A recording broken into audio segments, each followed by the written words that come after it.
This Liberty Sports Update is brought to you by Beacon Credit Union. Morning, Corey. How are you? I'm good. How you doing? I'm doing pretty good. Wanted to ask about Tim Kid Glass, a guy who's steadily worked his way back and has played these past 2 weeks. And what are you seeing out of him that encourages you about his production at Rover and what he can do helping this team, during this stretch run? Yeah, I think he's growing in confidence. As he's continuing to practice, at a full tilt. He's a guy that battled some injuries, throughout the early part of camp, and really just working himself back into, knocking the rust off. It's been a while since he's played, since his days at NC State. So, continuing to get better as practice habits improve, and he's able to go full in practice. I think that's starting to show in the game. Have you had a chance to talk with him about this week and making sure his head's in the right place about going up against a program that he played for 3 years? I hadn't really talked to him about it. We've kind of more focused on the opponent in regards to that. I mean, it's really, like every week, it's about us and taking care of our business and making sure that we're where we need to be in terms of the checks and calls. And today, it's just kind of a start to the week. But yeah, I'll visit with him as we go through. I know he's anxious, to get an opportunity to go back and play against some of the guys that he knows well. And so, but we'll probably have that conversation later on in the week. He is a veteran guy, and usually those guys understand what it takes to work back to this shape. And how diligent has he been, knowing this process, through the litany of injuries, would take some time? And how has he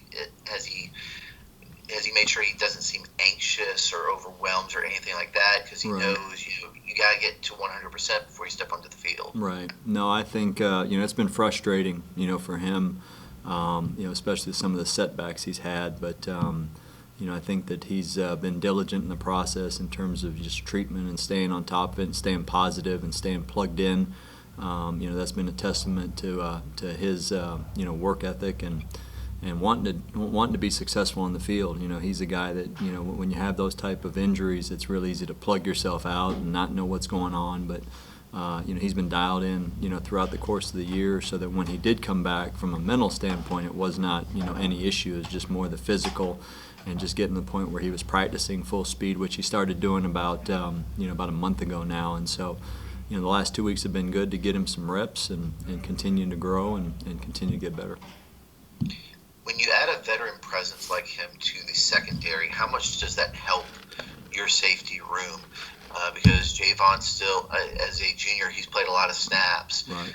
Then you look at, you moved Haskins back to cornerback, so you lose a veteran like him. And then you have Treadwell, Quinton Reese, and then you add in, Ben Alexander's played a lot of snaps. Sed Stone's coming back. And what does Tim help bring to a room that, with his veteran presence? Yeah, I mean, he's another integral piece, to the puzzle in terms of we're trying to play, as many guys as we can, and depth is always an issue. Obviously, especially with the COVID this year, it's been something that we've been, very aware of, is continuing to build our depth and making sure that the next man up mentality. I mean, you don't have that drop off, and so. Having those veteran guys, I mean, everybody's a veteran now. I mean, we're 8 games into it, so, I mean, there's not anybody that doesn't know, I mean, Q played a ton of snaps, and, he's just a true freshman, but, 8 games into it, I mean, the expectation is that, you're ready to go and you can go out and play like a veteran. And so, I think that he's been good in regards to helping some of the younger guys in regards to mentally, how do you approach things? How do you prepare? In the meeting room, watching film. I think he's been really good about that, and I think he brings, definitely that type of leadership into our room of a guy that's been, in those situations as a veteran guy. Switching gears to Quinton Reese, and you just brought him up and how well he's played as a true freshman, and moving him and pairing him with Treadwell there at the nickel. We've seen him a lot on third down. What's his maturation been like, and how much does he help, especially on those passing downs, with his length and coverage skills? Yeah, I mean, he's a corner, by trade. I mean, that's kind of what he did in high school, and did a really nice job for us, in the beginning part of the season, and just being able to move guys around and getting him, into that slot corner position. I mean, he's been really good in terms of coverage. And last week it was good. You saw him as a blitzer, as an edge blitzer. I think that's a natural thing that he does.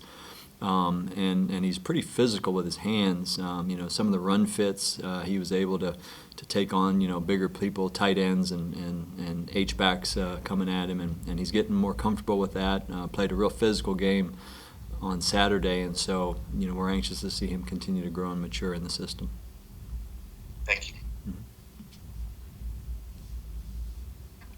All right, we're here with Flames safeties coach Corey Batoon. We'll take questions here if anyone has any. Coach, we'll just get your thoughts on NC State a little bit and Sure. just what you've seen from them on the offensive side of the ball. Right. I think they're very talented, very veteran group. That offensive line, it starts up front, very physical players that they play well together. The backs are downhill backs, very violent players. From a physicality standpoint, we'll have to match their physicality, in terms of the front and how we play and knock out the run. And then, their physicality and length, at the receiver positions are the things that jump out at you.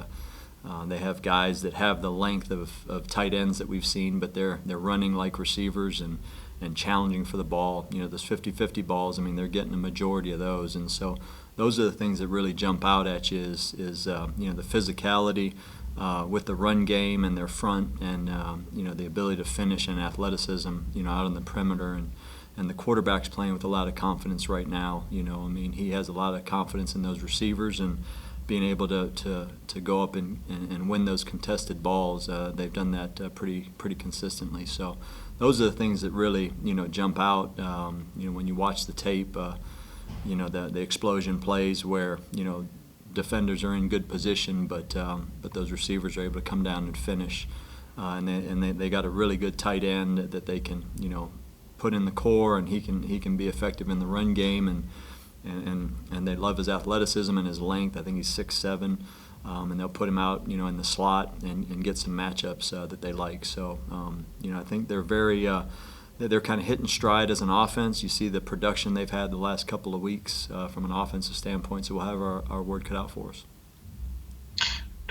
What about Hockman as a left-hander? Mm-hmm. I don't know how much does that change things from a defensive standpoint when you're preparing to face a lefty like that at quarterback?